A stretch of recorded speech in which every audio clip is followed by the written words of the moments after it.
Hey GenderqueerChat, Joe here. It is August 25th, 2013, and we are on to viewer topics for the next several weeks because we got a bunch of viewer topics in, so I'm kind of excited about that. Although today's topic, I'm not quite sure if I'm the proper person to be answering this, but I'll take a stab at it. It was basically discussing genderqueer people.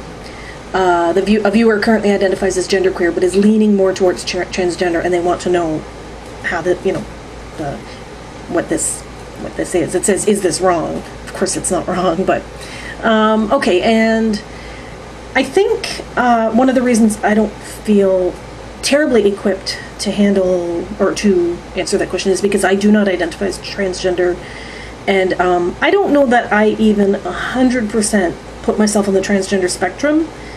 I was having a long talk with my friend about this a few days ago, and I definitely, and of course, if you've watched my videos in the past, you know I also don't use the word queer to describe myself.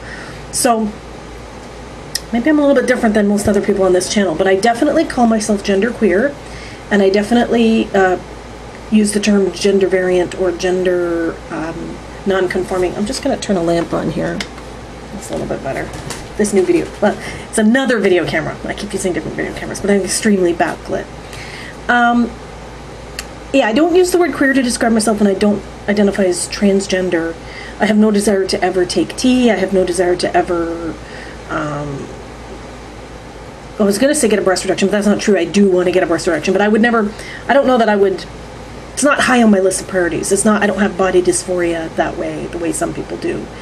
When I watch, so my gender journey started on YouTube, well, started years ago, I guess, before YouTube, but when I discovered the YouTube world of transgender videos, people who were at various points along their gender journey and the videos they made, I watched a lot of transgender videos first. I discovered genderqueer much later. So the fascination with transgender people and the, I keep using the word journey, but the journey that they were on was of particular fascination to me. But with transgender, there's always an end point in sight, which is the transition.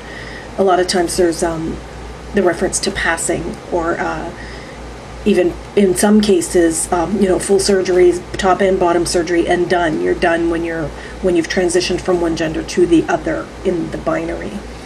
That was my first foray into any of this, was watching videos like that. And I don't know, I think, like, as I said before, it was the YouTube user Freshly Charles that influenced me the most when Freshly Charles used the term genderqueer to describe themselves, and had actually discussed how they were not going to proceed completely. And that was the first I'd ever heard of such a thing, where they wanted to take tea, a low dose of tea. I think they were using like a gel that you just rubbed on your, it wasn't even injections, it wasn't a high intensity volume of tea that was going to take you to the next level or whatever. It was sort of a transition, right? And I had never heard of such a thing, and I remember thinking, I guess in my binary oriented way, that's crazy. You can't do that. I didn't think you can't do that, but I thought that was weird. And now in retrospect, I think, of course it's not weird. It's, it's not like you can either have a shaved head or long hair. There's various lengths of hair that you can have. There's various ways of being yourself, and sometimes that doesn't involve the entire transition.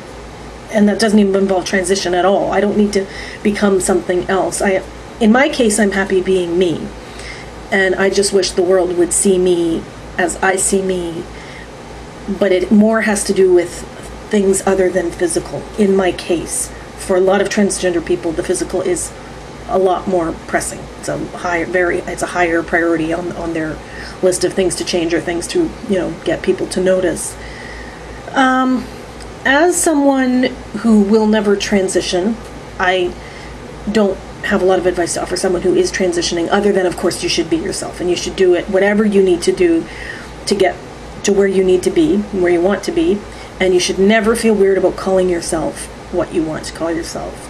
This channel has taught me so much about so many different things, but one of which, the most fascinating thing of all on this channel sometimes, I think, is the relationship between Ricky and Matt. And I think, to the outside world, they appear to be a straight, cisgendered couple, and they are not. And they refer to themselves as a queer couple, and that is their right, and that is what they are. And I think that's fantastic that this channel has has put that to me in such a blunt way that what you see isn't always what you get. Just because somebody looks like a straight cisgender couple doesn't mean they are. Just because somebody looks to be transgender doesn't mean they're not genderqueer, or they don't embrace the genderqueer portion of things maybe more strongly than they do the transgender side of things. I know I keep up with a lot of people who, like old-timers from this, not old-timers, but previous contributors on this channel.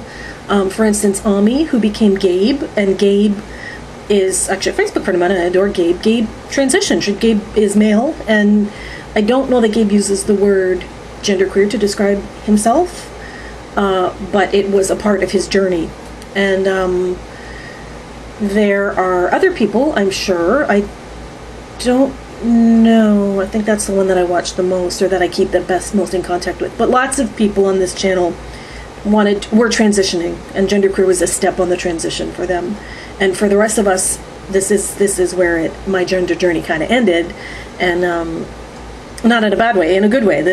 I've arrived at my destination. I'm genderqueer, and it's okay. It's, for someone like me, that's a good thing. I think that might be it. I don't like how short this video is, but that's okay. Should we do a bonus question? There were bonus questions last week, and I didn't give them enough thought, and I was like, okay. So one of them, which I will put out, is, do you have any weird or unusual talents? And I haven't thought about this enough, but I know I probably do, and it's going to drive me crazy at the rest of the week when everyone else is showing theirs and I don't have mine. One of them I know is I can move my ears. Okay, that's my weird and unusual talent. I don't know. That's probably about the size of it. I think just my big mouth and my talent to really put my foot in it when I have to. Long story, I've had a bad week at work, a lot of shit at the fan at work, and yeah, my big mouth is my special superpower that just keeps on giving, the gift that keeps on giving. Okay, so hopefully this week we can get weird and unusual talents, and also, I just navigated away from the page, but genderqueer as it pertains to transgenderism. Hope you guys have a great week. Bye-bye.